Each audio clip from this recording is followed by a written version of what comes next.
Xoş gördük, hörmətli tamaşaçılar. Missiya TV-nin efirində Zərin Tac Mayıs qızıdır. Ölkədə və dünyada bu saata olan ən vacib xəbərləri təqdim edirik. Xorvatiyanın xarici və Avropa İşləri üzrə naziri Gordan Grliç Radman Azərbaycana səfər edəcək. Bunu reporta açıqlamasında Xorvatiyanın Azərbaycandakı səfiri Branko Zeviç deyib. O bildirib ki, səfər cari ilin oktyabr ayında baş tutacaq. Türkiyə prezidenti Rəcəb Tayyip Ərdoğan Azərbaycan Respublikası hökuməti ilə Türkiyə Respublikası hökuməti arasında təbii qaz sahəsində əməkdaşlıq sazişini təsdiqləyib. Sazişin təsdiqi ilə bağlı məlumat rəsmi qəzetədə yayımlanıb. Qeyd edək ki, 2024-cü il mayın 14-də İstanbul şəhərində imzalanmış saziş 8 iyul 2024-cü ildə Azərbaycan prezidenti İlham Əliyev tərəfindən təsdiq olunub.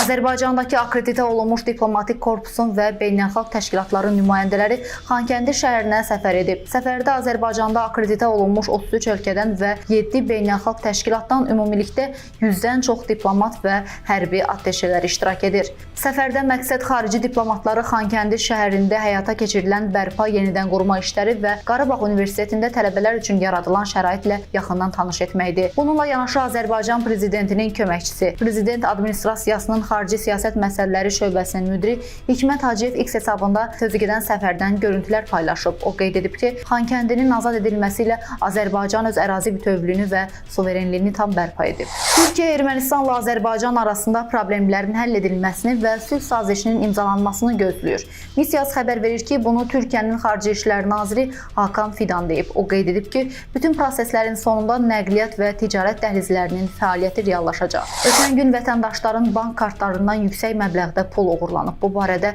Daxili İşlər Nazirliyinin mətbuat xidməti məlumat yayıb. Bildirilib ki, aprelin 17-sində ayrı-ayrı vətəndaşların müxtəlif kiber üsullarla 51 manat pul vəsaitləri bank kartlarından oğurlanıb. Nazirlik bir daha vətəndaşları ehtiyatlı olmağa çağırır.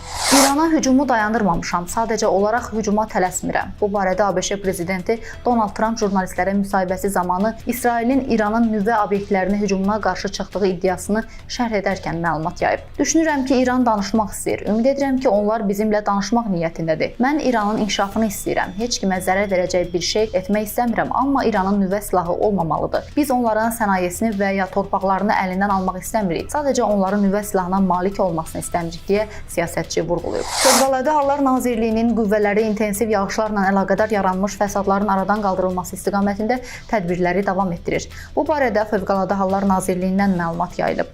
Bildirilib ki, görülən zəruri və təxirə salınmaz tədbirlər nəticəsində bir çox ərazilərdə su basmış yerlərdən suyun çəkilərək kənarlaşdırılması işləri yekunlaşıb. Hazırda isə bəzi istiqamətlərdə su basmış yerlərdən suyun çəkilərək kənarlaşdırılması və digər zəruri təhlükəsizlik tədbirlərinin görülməsi davam etdirilir.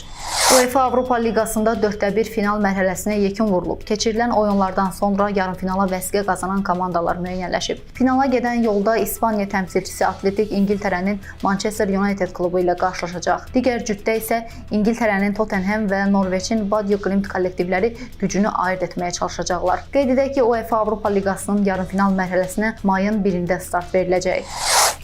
Belə hörmətli tamaşaçılar, ən vacib xəbərləri diqqətinizə çatdırdıq. Siz isə YouTube kanalımıza abunə olmağı unutmayın ki, videolarımızı operativ şəkildə izləyə biləsiniz. Sağ olun, salamat qalın.